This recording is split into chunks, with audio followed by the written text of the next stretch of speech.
Julie and I were just discussing, she did prepare minutes last time. I forgot to include it on the agenda. I don't know if you all saw them when she initially distributed them. If you feel like you have had a chance to review them, I suppose we could go ahead and accept them, or I can roll it into the next meeting. I want to roll it into the next meeting so everybody makes sure. Okay, we'll do that. Just to kind of a review, update of where things stand. The plan for development was published 3 times in the St. John News. So with that, our hearing notice has been met, and we will have the hearing that's required by the statute on April 21st. And maybe we can just plan to have that also be a short board meeting, just to continue to have updates on how it's progressing. We haven't had a chance to kind of just share with each other what you took from the Catoosa trip. I thought we could maybe take a few minutes to reflect on what you took from that, what you think pertains to us, or I don't know. Maybe we just take time for each person to kind of share what they think was either useful or not, or whatever, about going down there.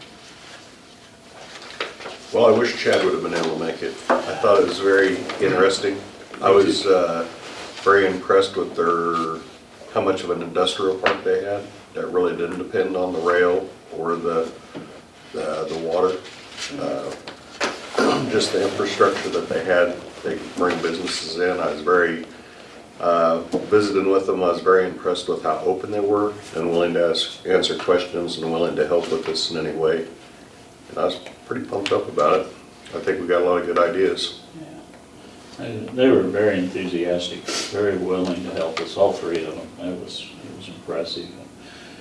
Looking at the park, really neat. You think of industrial parks as trashy and everything, and man, it was well kept. But probably the thing that I was surprised about was, it was 2,000 acres or what, and 70 businesses there, and the Port Authority actually employed 13 people, and they sublet a lot of that out. There's another business there that is in charge of moving all the trains and all of that, and then there's a financial arm that they've created so they don't have to mess with it. And it was 13 employees, and when you say $7 million in revenue a year? Yeah, close to it. So I figured you had to manage the whole thing as the Port Authority, but they passed it off, and it works.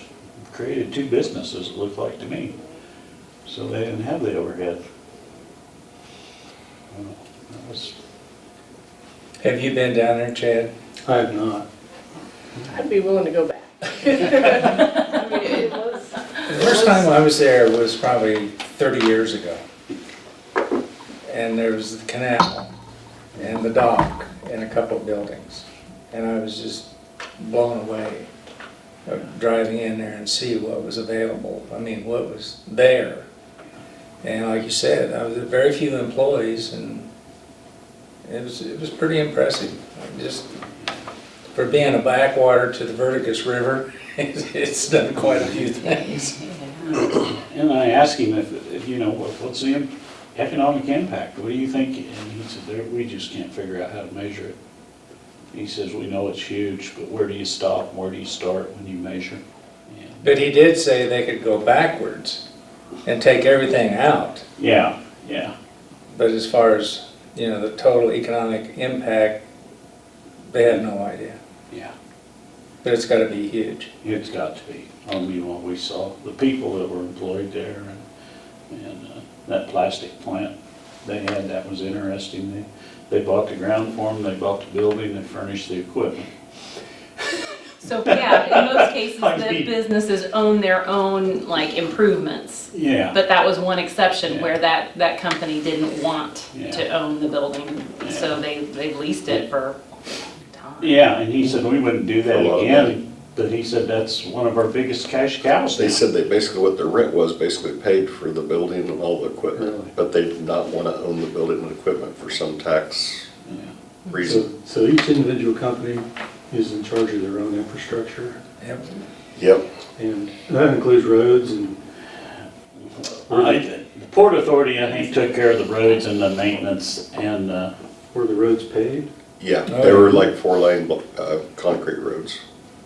And the interesting thing was if a company pulls out, they have to take it back to the original, like, brownfield. Like, so they, they're responsible for, if you're not gonna do this anymore, either sublease it or demolish the building, be responsible for all the environmental stuff. yeah. No, One of the things I remember them saying is, don't sell your land. Yeah. So they lease it and they're in control of how that, well, financially, they've got the benefit on an ongoing basis, but they're also in control of how it doesn't stand idle if one business leaves or something like that, is how I, They called that their greenfield clause, and then the other thing he said, they also have kept the authority if that business wanted to sell to somebody else, they have the final say. Whether that business comes in or not. And they can make the sale, so. Somebody did a lot of thinking. Yeah. There was a chemical plant from India. He said it was pretty quiet. I mean, they didn't know what was going on, but when they collect the switching fees, one of the things that stuck with me is how they put it, the switching fees kind of deposit into 3 buckets. There's some that goes to the port, and then there's for just overhead, there's some that goes to the operator for the work that they do. Because again, the port employees aren't the ones actually, managing the trains or Yeah. doing that type of work. So part goes to the operator, and then another third, or whatever the proportion is, goes to the maintenance fund. So they're constantly building the maintenance fund, and he kind of characterized it, as I heard it, that the companies themselves have an incentive to help build that fund because they're the ones operating on it. and didn't he say they had an average of 1,000 semis a day? Yeah. Average. Yeah. But during harvest time, and that is even more. That's big. But they don't use any unit train down there with BNSF. It's all in by semis. And barges. Barges, Barges, but yeah. It's just, I think, a distinguishing characteristic. We'll have that kind of capacity to Yeah. handle trains and those kind of units the way I think the industry might be going, but that they just don't have the space for it where they are. Their relationship with the railroad, I don't think is nearly as good as what ours is. Because the railroad sees them as competition from Cotulla to the Gulf. Where Cotulla wants to bring it up on barges, the rail would rather pick it up at the Gulf and transfer it all the way. So they said they don't do any the railroad won't allow them to do any kind of unit trains. Well, and I also wondered if by not doing the unit trains, that gets empty trucks in there that they can haul folks out. Yeah, I got to thinking about that, and I thought, I wonder if that's the reasoning, because you got the products coming in, you got to get it out of there in the truck, and you get an instant backhaul, yeah. because you got trucks coming in, so. did they offer to share their policies and procedures and And contracts. contracts? Yeah, they're a public entity, so Yeah, they're, Yeah, They they said they were could- very accommodating. I mean, they said however if we need to do anything together, they were willing to work with that. if we needed them for leverage, like. I mean, I was very Yeah, impressed I with mean, how it was- open and And they're buying another 2,000 acres? Neola? Enola. Enola. No, Yeah. kind of, was it upstream? Down. downstream about 12 miles. It Yeah. was, yeah, They're it doing it was wasn't again. quite 2,000. formerly acres, going to but- be a nuclear power plant that never got developed into that, so it was a larger tract of land still intact. And I say, when I remember going and visiting there 5 years ago or whatever, they had said that since they were essentially landlocked, and to be able to continue growing, they were gonna have to find ways to affiliate with industrial parks outside of the boundaries of their footprint. And kind of what I took from it this time is like, well, they didn't leave that to chance. They developed another industrial park. They said that you'd be amazed by the companies that want to come in, but they need 400 or 500 acres. Wow. Yeah, and I mean, it sounded like for a while they had been in negotiation with Tesla, and that they had basically taken the whole deal. They didn't have acres. Yeah. They just didn't have the room, huh? I know. Tulsa for Tesla. I 90, thought that was catchy. is it 90% of the barge traffic is still agriculture related? But of the whole facility, the agriculture made up 30% of their, That's probably right. I don't Revenue? have that. I mean, Yeah. it just surprised me. It really surprised me that the industrial part of it had got so much bigger than just the canal route. Wow, wish I'd been there. Yeah. Sounds like a great asset, Yeah, knowing them. I mean, they're basically, any questions we have later on, they want to help us. And he did say that, the director basically said the most important thing is just to get it built and going, and then you'll be surprised the other businesses that want to come in. So, I mean, I think that's something that we just got to get focused on. And they did say this year, I think, was their 50-year anniversary when it started. Yeah. And they said when they initially did Catoosa, they got a bond for 21 or 22 million.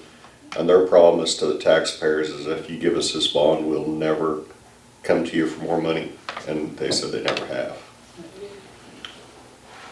So, And then they said Tulsa put up 20 of it, and the rest of it come from Catoosa, the city of Catoosa or whatever.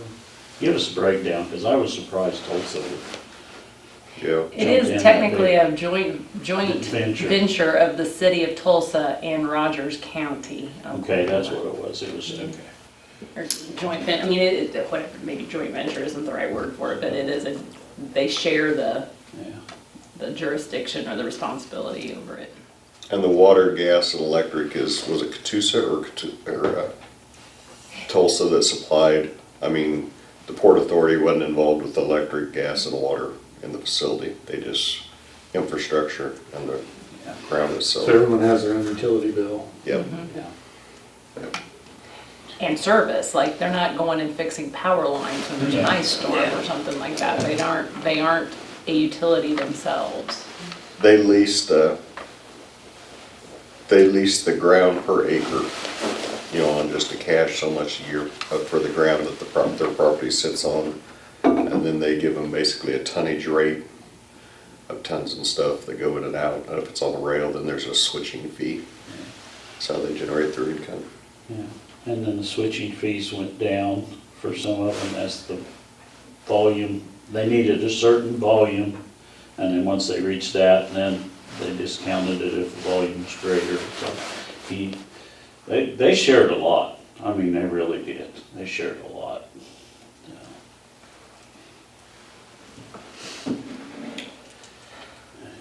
Okay.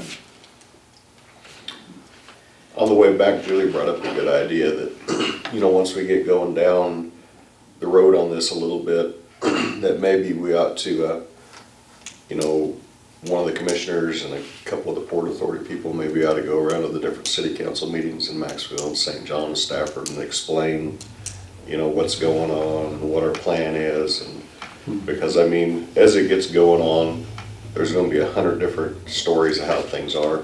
So it might be good to get the word out that this is how it is and this is what we're trying to do. And Well, and one of the things they said, they had an acre up on this bluff, and they used to have meetings there and take people there and just dream, kind of looking out over these acres. And we kind of joked about, well, we'd have to go to the top of the elevator or something like that, you know. But that just is an awareness thing, and I think it's going to be a benefit to the entire county. So I was saying, you know, if we get the same message out there across the county, Yeah. it will help alleviate some of the stuff that comes along with it, so. It's a good idea. they said their biggest problem that they'd had is the encroachment of housing developments. There's a big bluff there and they build all these new houses. Like And then the $4 people million start houses. complaining about how much noise the industrial park makes. Oh. Yeah, I mean, how can that be? The industrial park's there and then you build a house and you don't like it, so they need to change. I told them we didn't have to worry about that around here. Not yet. Not yet. But you know, there's a lot of naysayers that'll say, well, there's no use of having any kind of an industrial park or industrial businesses come in just because our population's so low, we don't have the workforce.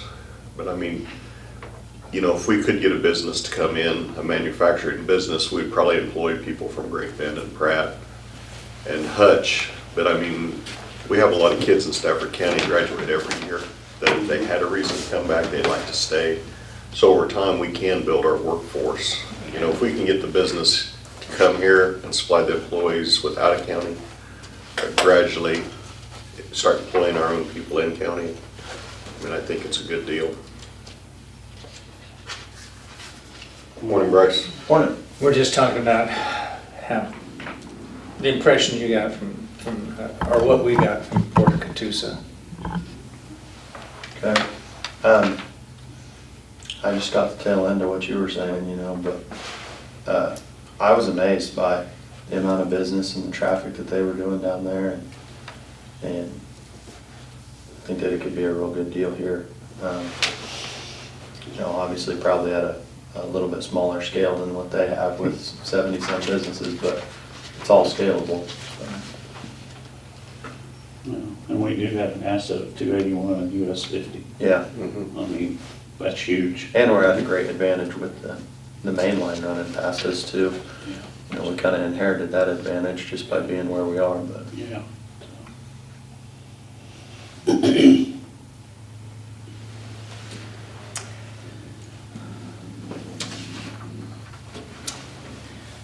So we're looking Okay, at the timeline. so timeline, yep. And this is where I'll ask John to help guide us too. But one of the things that we've talked about is the idea of being able to use a tax increment finance district as a way to be able to finance the kinds of things. Oh, I think we got one. Yeah. oh, it's not I think this front and back? this is. Mine's front, but Mine's right. This. Mine isn't, so I made a mistake somewhere, but do the rest of you have both? Yeah. Okay, good. Just got Is yours? Oh, you got it, okay, good. But if we're looking at trying to finance this with public programs that are available, you know, I hope that we'll be able to finance, you know, get a lot of the expense covered, but it's probably not likely that all of it's gonna get covered. So being able to use the incremental tax, so that over and above what's already collected on that land would be a way that we would have a mechanism to pay debt without raising taxes to citizens. So that's what this is about. There's a process to go through, and it's got a few more steps because it is outside of city limits, and it is in Kansas statute as an instrument of municipal, so city, not county law. So there's some extra steps we have to go through with in partnership with a city. My understanding is that the law is silent on what city you would, you would work with. It probably makes sense because it's so close to St. John to consider St. John. But John, can I maybe hand it to you to kind of talk through the process and why, if there's any question about, you know, the details of why we need to include the city of St. John with this? Absolutely. Well, thanks for having me and good morning. The tax increment finance law in Kansas would allow the Port Authority to basically seize the ad valorem property tax paid by the development above what the baseline is now. So basically the idea behind the statute, can everybody hear me? yep. We can, yes. The idea behind the statute is your development is increasing the valuation of the real property out of the development. And so the developer then asks for a redevelopment district, and usually those are 20-year projects, but then the development can then seize that increased valuation to help pay for that development. It was done for the grocery store. It started back in the 1970s as a way to clean up blight in downtown urban areas, and has simply expanded and now includes these intermodal type of facilities. But it's a financing tool created by the Kansas legislature for cities. There's no corresponding financing tool for counties. That differs across the state line in Missouri, but in Kansas, it's always been a financing tool available for cities.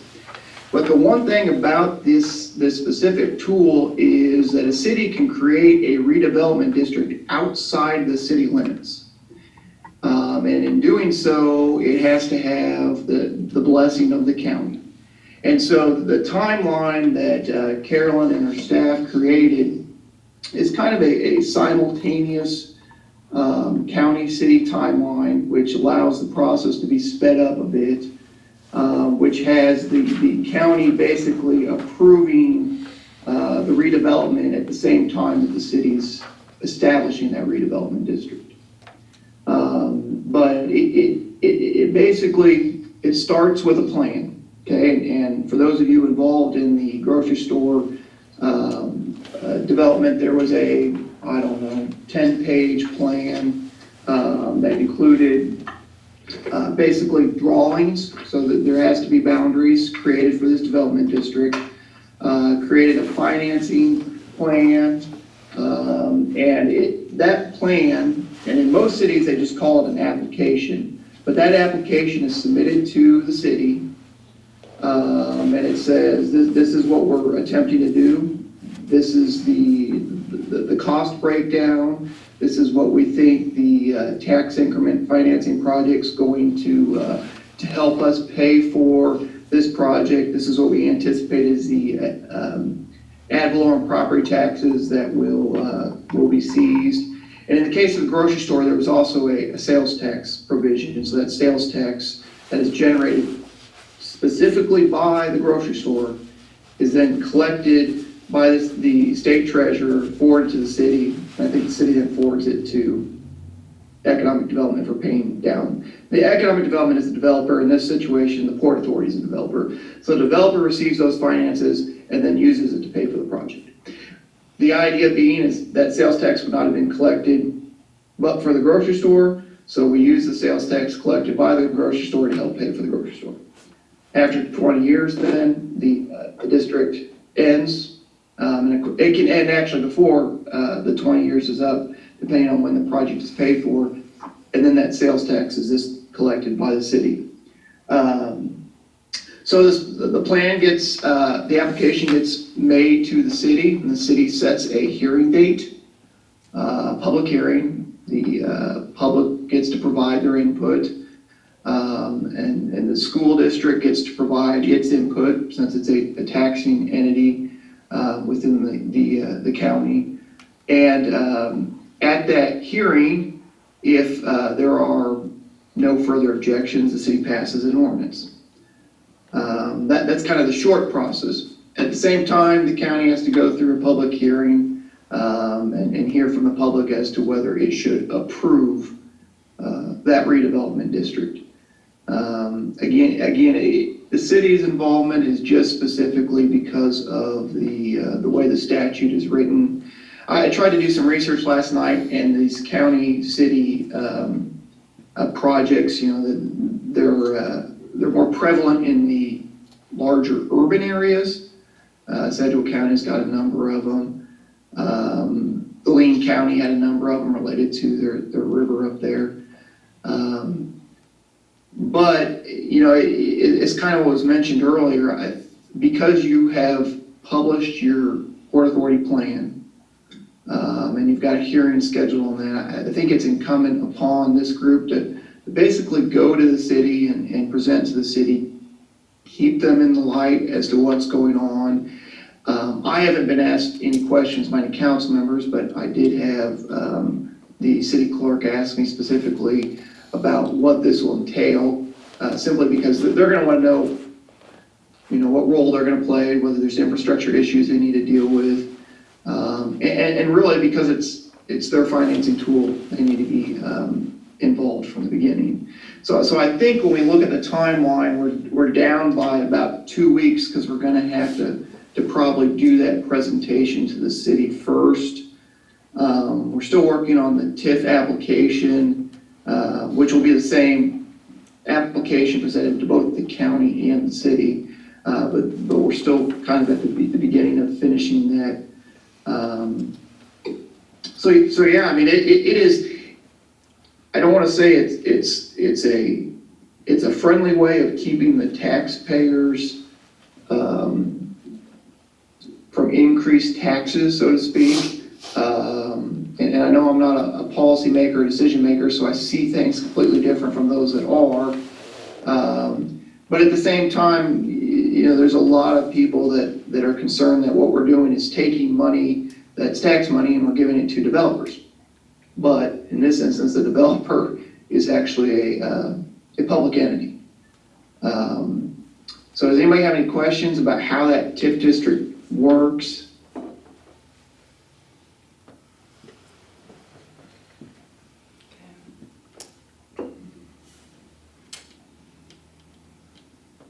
Yeah, I think. My thought is, Well, if oh. we can, sorry. I was just gonna say, I think it would be well received if a couple of us, or 2 or 3 of us, something that's not just seen as an economic development initiative, were to take this and present it to the city of St. John in particular, but really, I think there might be some value in, just like you guys were talking to some of the other public entities too, but in particular, we're gonna really rely on the city of St. John's cooperation in this, so. Yeah, and I'm not trying to put words in anybody's mouth, so please don't take it that way. I do represent the city. I represent, 6 or 7 different cities within Pratt, Kiowa, Barber, Stafford County. And I guess from the city standpoint, when economic development comes to them and, asks for assistance, sometimes it's perceived as a county issue because it's Stafford County economic development. I think that it would help if we had come to them first before we kind of get this process started. I know the first thing on this agenda is to present the application to the county. I think this needs to just be told to the city. This is our idea. This is what we anticipate. This is what the track looks like. We went and visited a place in Oklahoma and it was great, and this is what they do, and this is going to serve the ag community. Stuff like that. And part of your packet this morning was what Carolyn's staff put together as far as a newsletter. I think this is great. This is the kind of stuff that they need to see right off the end, because they're going to have questions asked to them, and they get peppered with questions all the time. Okay. Once the city, the way I understand it is, to get a TIF district set up, we have to go through a city, because the cities are the only entities that can have a TIF. So our area out there St. John would have to basically, or whatever city we decide to go with, would basically have to call that a development park or something like that. You would probably have to be called the St. John Redevelopment District 2, because we already have, I think the grocery store was Redevelopment District 1.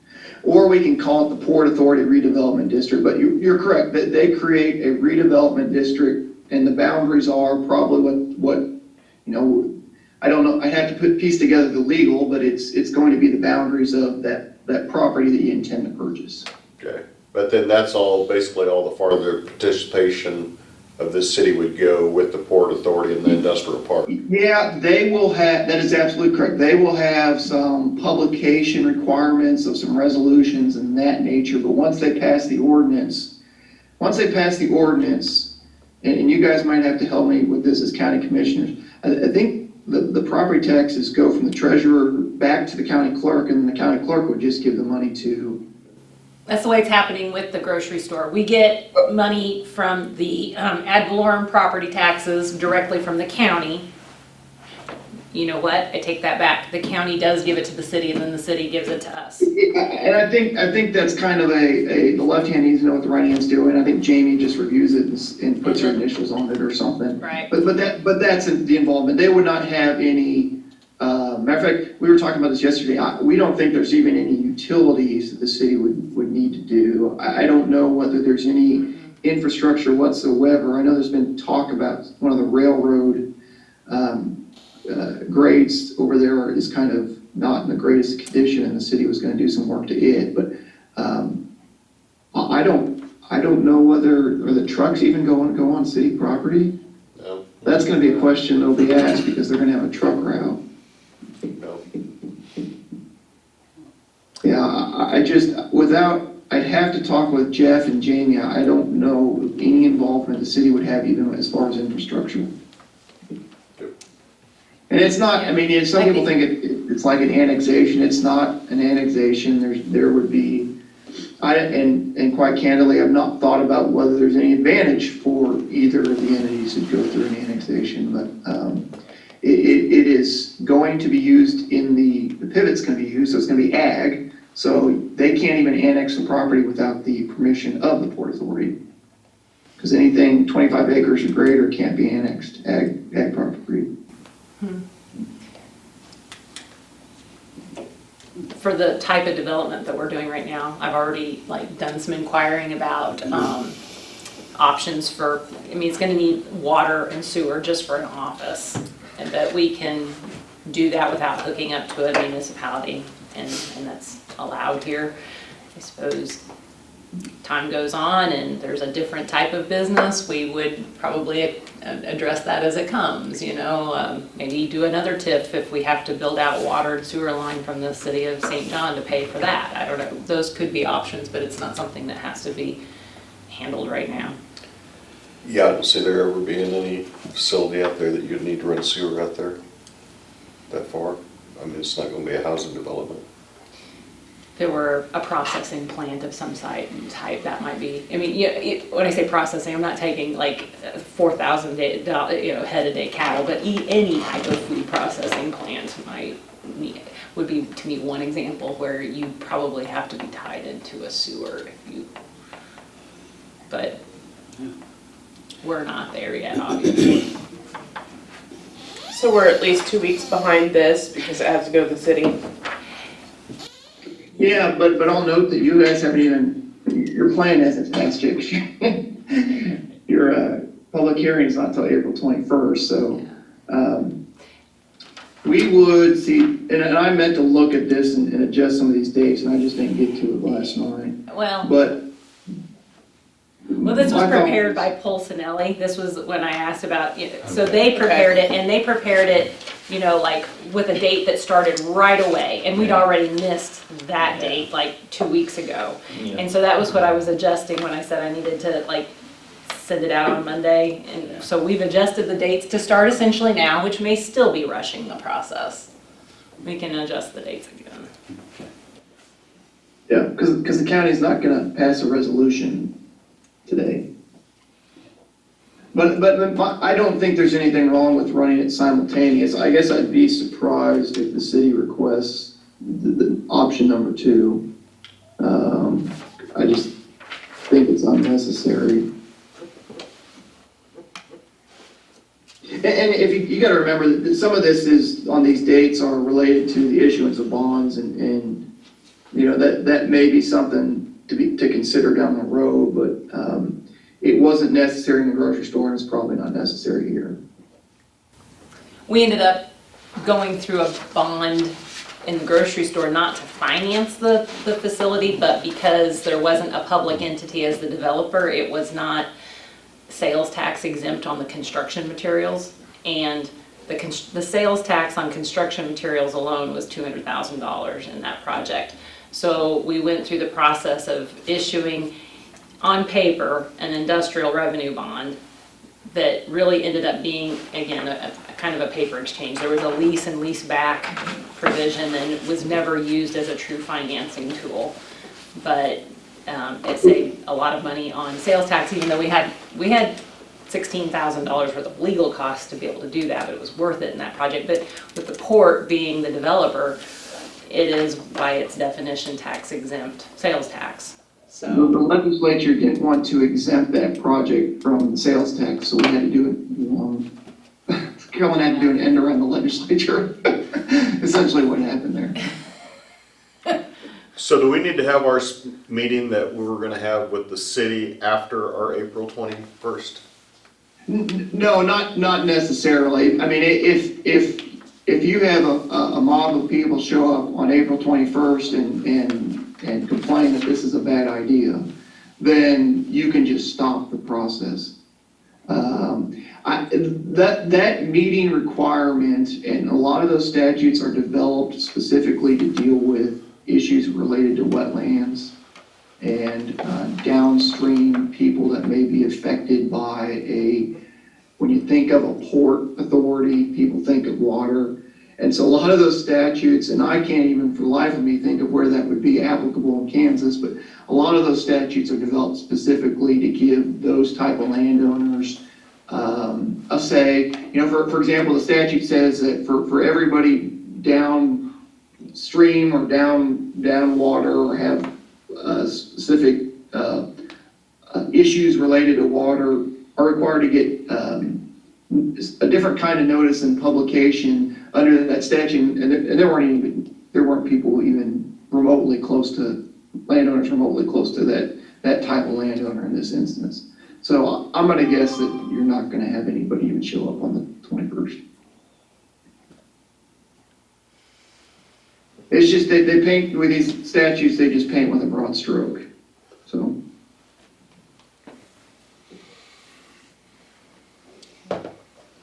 And I can certainly help get on the agenda for Tuesday. I can certainly help. that would be this coming Tuesday, wouldn't it? That would be my preference is to get it done this Tuesday.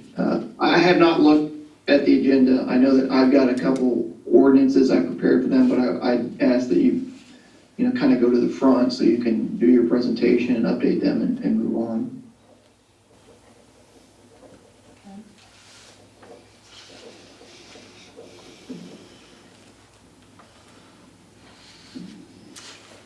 Okay, well, I can get us on the agenda by contacting the city office.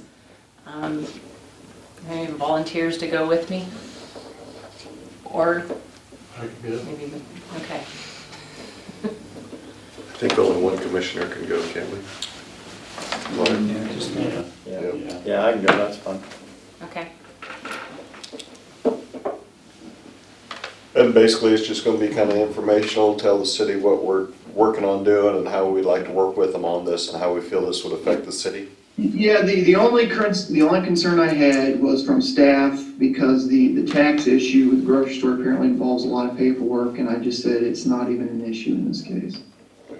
Yeah. The sales tax issue apparently requires some paperwork. But You had asked if we thought we'd have any trucking come through town.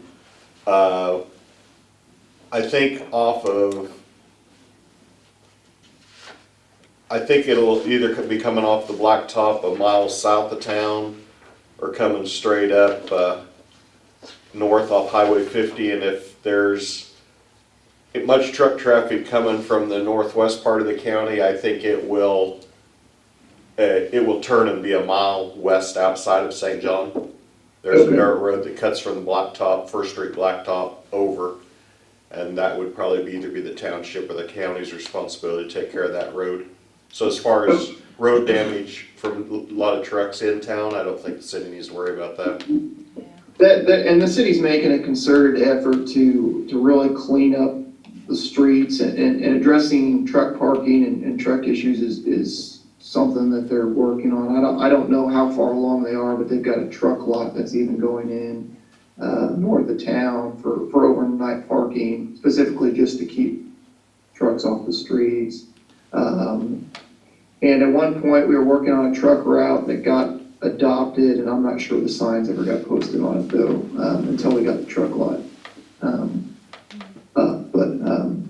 So it's just something that'll be be asked. And I'll talk with Jamie about that in case there's questions, so that we can maybe look at having a map available. Yeah, I think St. John's unique in the fact that, other than, there's really no, you don't have to go through town, you know, there's some blacktops around, whereas like Maxville or Stafford, you pretty much gotta go right through town if you're coming from the north or south in Maxville, and same thing with Right. Stafford. Yeah. That was one of the issues when we looked at the Stafford location, was using Right. Main Street as your main thoroughfare, you know, Yeah, Right, so. okay, okay.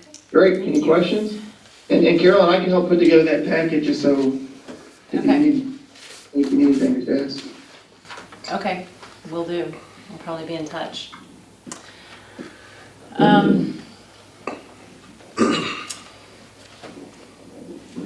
The only other thing we had was provided a written update to you. I don't know if we have any questions we need to address, and John did give some guidance too, that if we, you'll probably give the more precise explanation, but if we feel like we are talking about things that involve a specific negotiation with a company that represents trade secrets, it does have a provision of the Open Meetings Act that allows us to go into executive session for that. So, If we start talking about data or financial information, and I mean not general, you know, for example, one of the things in the newsletter was wind development. These companies that transport wind development components is probably saturated. I mean, that doesn't need to be said in executive session. But if we start getting in the nitty gritty where companies saying, hey, look, for us to make this work, this is our overhead, this is our such and such, this is what we need, that's okay to do in an executive session, because that's the kind of thing that they don't want a competitor to know about. I know some of the stuff related to the co-ops. It was great to see Kansa Co-op was listed on that. But sometimes some of that stuff is kind of, they don't like to talk candid if they think that a competitor would find out about it. So it's possible to go into executive session to talk about stuff like that.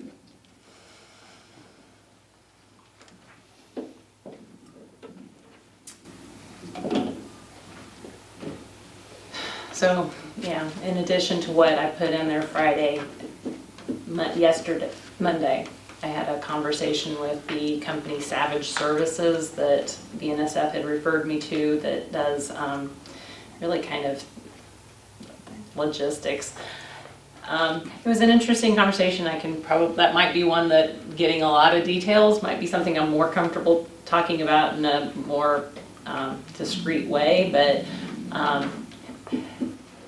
I was interested in learning more about how they handle logistics. I think BNSF referred me to them because they're the kind of facility that handles multiple commodities, and when you think about having to plan for the scenario that if we had more than grain here, how do you handle it when there's 3 trains that want to come in and use the facility at the same time? You know, being able to plan for that kind of, in a way, worst case scenario.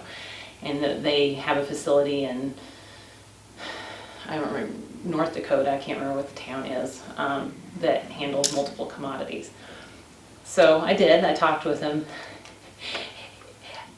They would cater their services. I kind of went to them kind of wanting to just kind of learn a little bit. I wasn't necessarily approaching them with the idea of, you know, trying to solicit their services, but they would definitely wouldn't mind approaching it that way. They'd buy the land, they would do everything, and I'm not sure that's really, they'd design the track, they'd buy the land, they'd operate it, they'd basically do everything, and I'm not sure that's the direction that is beneficial for us to go. Now, they would also scale it back and do aspects of that if we want. So they've given me a non-disclosure agreement that we can consider having them sign. I think my assessment is that's a little bit, I don't know, maybe premature. Maybe it's not premature. I don't know. I could tell you a little more about it if you want to. I've also been given a name of another company that does something similar, and I have not connected with them yet, but I'm going to do so. And have another conversation with the Vnsf logistics team that handles wind. Dude, I've got one thing. I have been contacted, Marlon's bear, and he won't mind, and actually it affects us too over on the west side. He's concerned about farmers and tractor traffic and combines because of the creek. That's the only way to kind of get to the southwest, and we catch it over on the southwest road by Harrison's. Mm-hmm. And I've got to go down there with tractors when we come from the north, and it's just when we head south, and those roads are narrow. Yeah. And if we increase truck traffic, it's gonna, I'm just looking, and I drove that in this morning, 2 semis meeting at that curve north of Harrison's. That's just tight, that's a sharp curve. I just wonder, you know, as we build this project, are we gonna, the county gonna step up and have to widen the roads before we can really get this thing functioning, or? Or pave it 1 mile south so that they don't Yeah, follow I the mean, I don't- curves, would maybe be another idea, I don't know. I Because would it's say the not 1 mile south would probably be the best option, but we'd have to look into that. Yeah, but I threw that out, because like I said, when you said something, and then I got to looking at it, and I thought, oh man, yeah, that's gonna affect us. And I don't know how many other farmers, and it's because of the Rattlesnake Creek. You just don't have other Yeah. good options. Those 2 curves on Old 50 won't handle the truck traffic. Yeah, If we get the facility built and there's much truck traffic there, it'll be within a year or 2 where we're gonna have to talk about spending major money on doing something. yeah. So, okay. And then my other question was the BNSF, and you know, talking about the wind and the drainage facility and stuff. Does BNSF allow you to add additional track in the future, or do we have to have this thing completely designed for what we think it's gonna do now? You kind of start at the beginning with a new approval process if you add. So it's not that you can't, but you're starting from the beginning with a new approval process. And it would be probably paying the engineer another $120,000, just like we've already done. Now, if we, at this time, you know, plan for more, it's not going through 2 processes. So it's that balance of how much do we want to plan for that we aren't certain of. And their process of approval is, it's not all just about the actual physical infrastructure and whether, you know, the gauge of rail meets the, you know, requirements for their locomotives to, you know, that's an aspect of it. But some of it is also, I think, their evaluation of how the flow of trains come through, you know, and it's their ability to service it from the availability of equipment and that kind of thing. So so there's kind of like different, like the people who are involved in approving this one have been primarily in the grain department. But if we want to plan for manifest traffic, the people in the consumer department are going to get involved with evaluating whether or not this fits in with their kind of system. So we can do all of that, but it's kind of like we're at that point where they've given us the preliminary, you know, approval. The 30% is what they call it, approval on just the simple grain loop. And if we go forward, it's kind of not going back. And But it's not too late? it's not too late. I've just put the pause button on right now. And they're happy to, you know, consider our expansion plan, you know. So ASM has sketched out the You got version. 10 minutes. Well, Okay, so and I Ken- was gonna say, we might need to have a whole separate meeting to talk about Right. Savage Services and what direction and stuff like that. And I don't Yeah. wanna bog us down, but Yeah, it sounds like we need to sit, because if we're on pause and we're moving forward with this, you know, Yeah. I think it'd be worth sitting and having an in-depth discussion. soon. Right now, I'm trying to ascertain whether we can identify any of that incremental business now that justifies that investment. So it's this balance to me of, you know, you can't market something you don't have. And just like, you know, one of you, I think, was talking about how Catoosa had kind of related that people will come to you once it's built. So it's a balance between, you can't market something you don't have, but also we don't want to build the bridge to nowhere, you know? I think, that's my take on it anyway. Once you do something with the railroad, I mean, if we would have manifest and the grain, say we design it that way, what if we never develop the manifest? Is that okay with the railroad? Or once we do that plan, they're gonna put a timeline and say, you gotta keep developing? I should probably get more clear on exactly what their requirement is. I know that once they approve a plan, like say if we just got approval for we moved forward and got the full construction plans for the simple grain loop that we have. I think they want to see us build that out in a year. But if you have them do the full design plan for the grain loop, and then they also design this fertilizer little spur over here that would take 35 cars, Yeah, if that fertilizer loop, if fertilizer company never comes in, we don't have to build that little 35. that I'm not entirely clear. I would like to I would- ask a clarifying question before I answer you. Yeah, I think we definitely need to have some more in-depth, something coming up soon. Okay.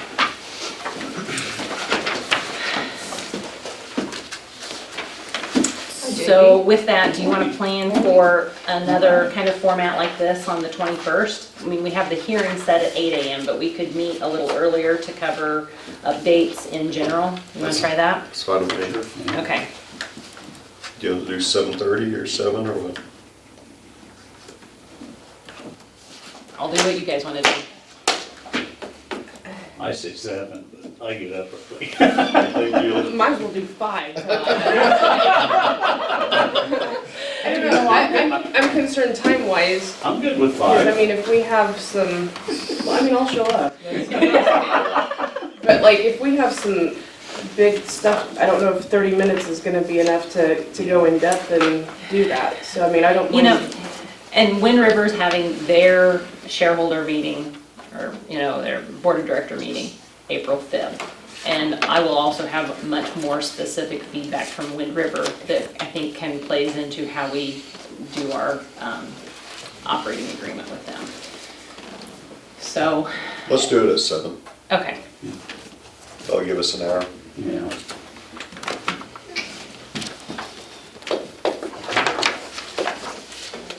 Okay. If there's no other business, meeting's adjourned.